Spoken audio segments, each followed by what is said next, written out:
Welcome to the third of new Motorola Moto G22, and I'll show you how to mute notification sound on this device. So first you should go into the settings application, and after that tap on the sounds and vibration. Here you'll see the ringtone and notification volume panel. Just to mute your device notifications, you should swipe this dot to the left side with your finger, so by this way.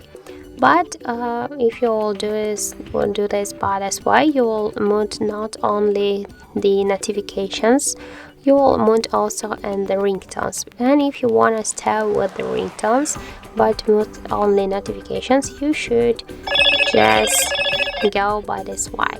So just tap here to the default notification sound and switch to currently notification tone just to the noun. After that, just click here to OK. And now you can see here that we have now set the notification sound, so they will mute it, and by this way we'll mute our notifications but we'll stay with the ringtones. So that's it. Thank you for watching, and if you found this video helpful, don't forget to leave a like, comment and to subscribe our channel.